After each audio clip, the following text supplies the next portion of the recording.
Hello everybody, today we are going to be finishing the Giant. The crank came in, so I'm super psyched about this. I knew that I needed a small chainring for it, so first step is going to be getting a small chainring bolted on here, and then we'll be mounting the crank set.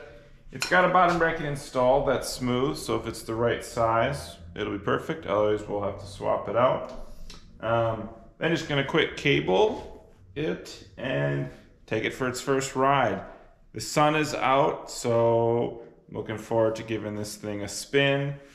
So first we're gonna measure the BCD. I think it's 58, and then we will find a chainring.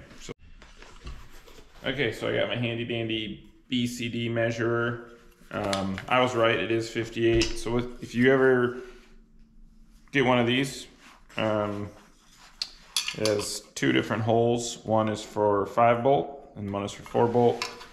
And it's got like these two indicators.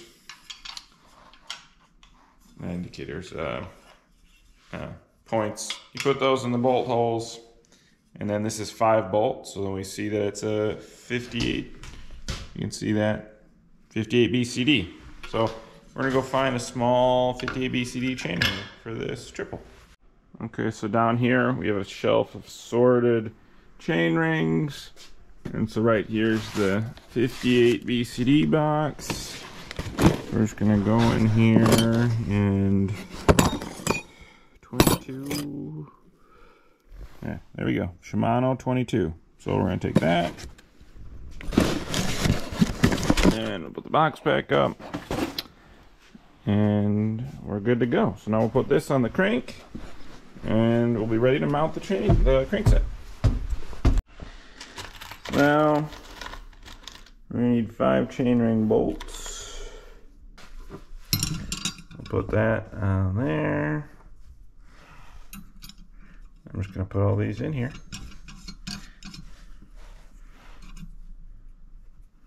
And then we're going to mount this thing. It's a little dirty. It came that way, but oh, that one's not going to fit. But I'm not too worried about it.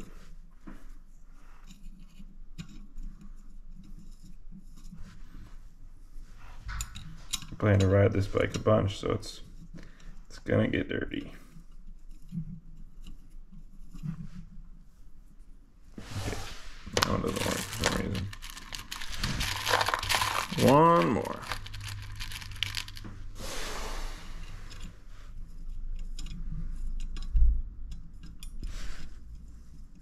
It's hard with one hand.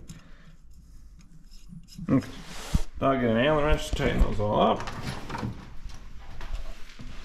I'm just going to tighten these, and then we'll be ready to install it. Okay, we got the chainring mounted, and now we are going to pull these crank bolts off. We're going to get a different one for this side because this one's lost its black dust cover.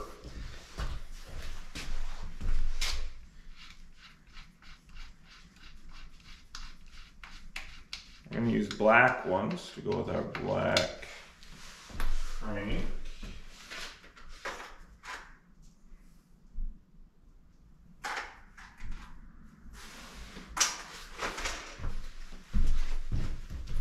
So now this is where we decide if this spindle,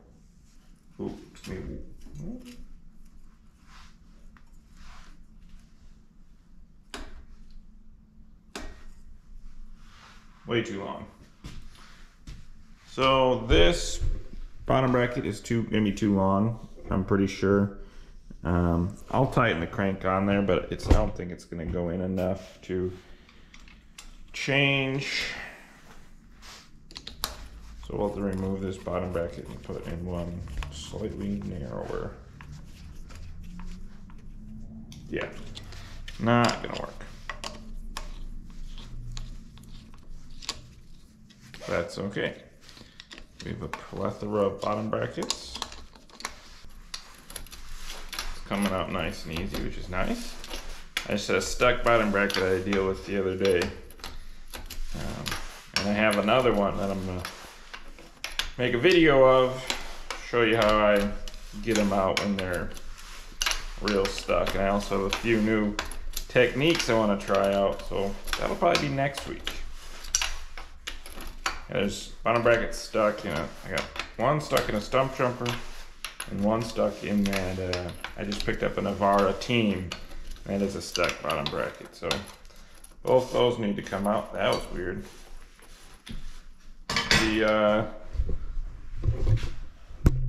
While loosening the drive side cup, the non-drive side cup worked its way out.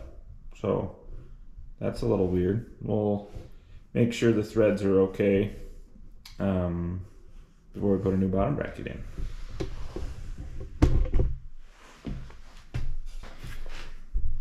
Here's the old bottom bracket. Got a caliper. Oh, this caliper's not big enough. This one's like a 123 maybe. It's a little bit longer than the caliper. So we'll do like a 118. That should be perfect. I found a shorter bottom bracket. Just gonna clean this out.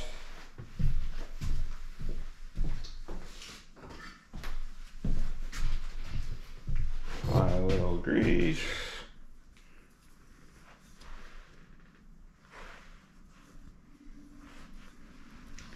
To both sides.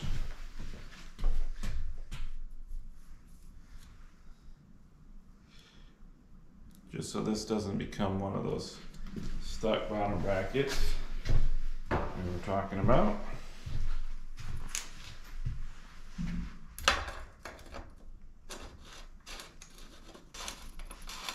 There we go. Sometimes you just gotta get it started, and it can take a little bit. But you always want to start it by hand, or because you don't want to strip out the threads.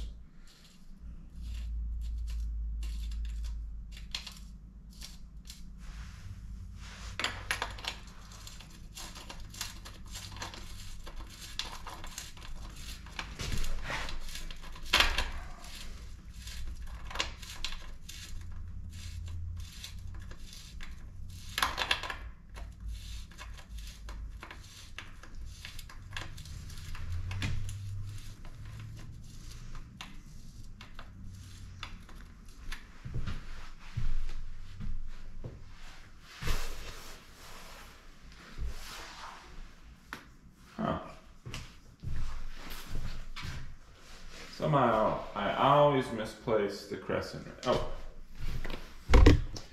I always misplace the crescent wrench, but there it is. Put it in a good spot.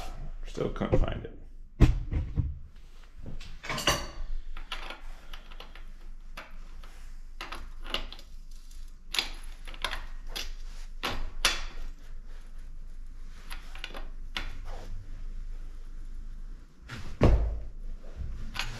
Okay.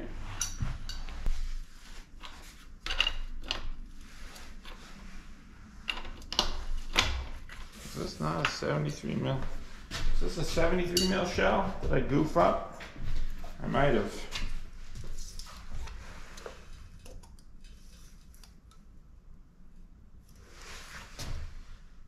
Oh.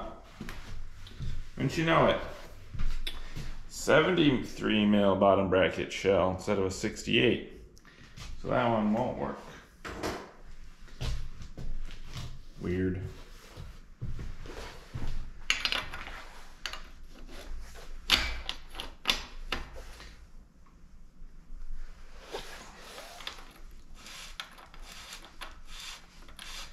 The reason I realized that is because the non-drive side cup just kept going in and in and in and in and in.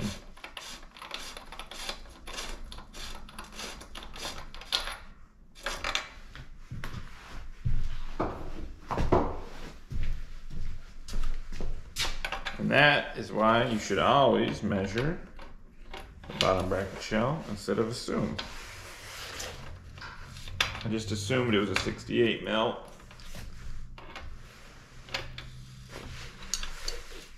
The worst part is now I gotta go dig through the bottom bracket bin again and find a new bottom bracket.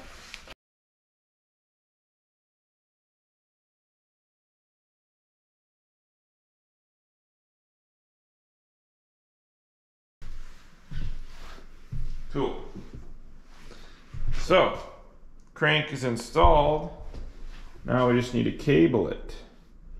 So, we're gonna get some cable and we're gonna get cranking. So sometimes with these thumb shifters, the cable doesn't want to go through the barrel adjuster. So instead of just fighting it, I just find it easiest to take the barrel adjuster out, pull your cable through. Oops, it was under the tripod. And then just put your cable back through your barrel adjuster.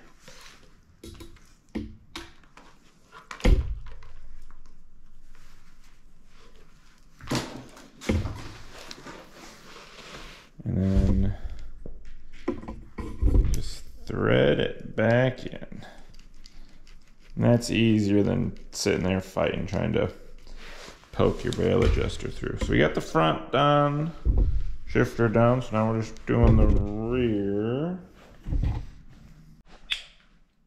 Okay, so now we need to route the front brake cable. There's a cable stop right here, so it's gonna go from the lever to here, and then through the roller and down. And then we will get a straddle cable, and we'll get this front brake hooked up.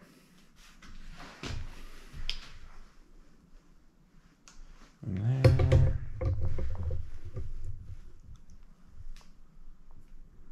To there.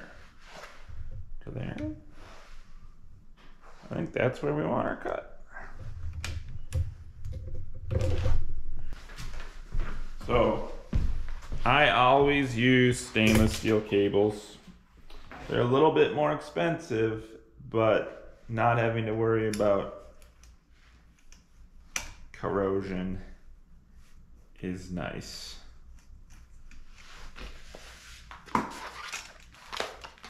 We do these for all customer bikes too. And everybody's getting stainless steel cables.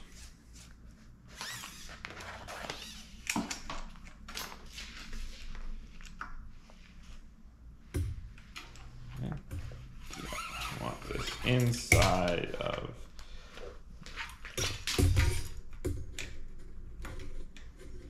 There we go. And route this over the roller. Like so.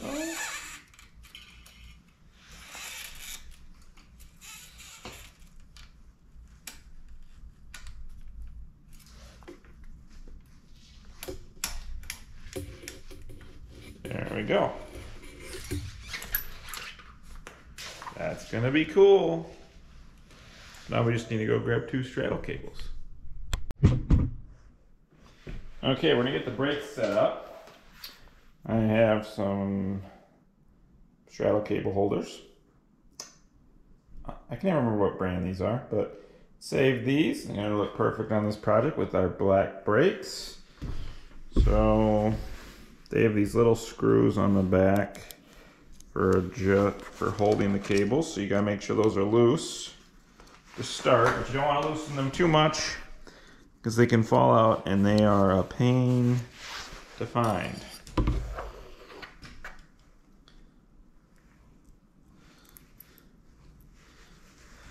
And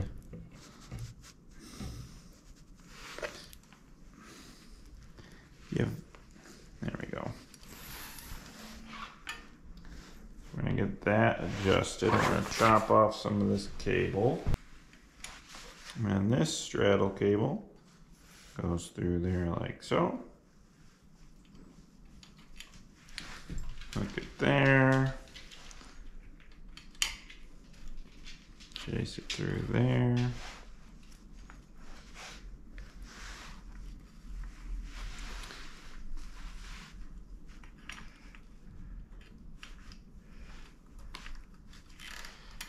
We want this about that high.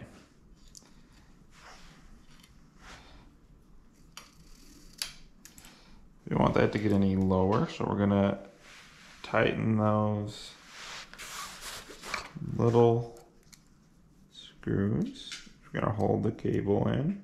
And you wanna get these pretty tight, because again, you don't want this cable to slide in here when you're braking. There we go. Now we'll feed the straddle cable through there.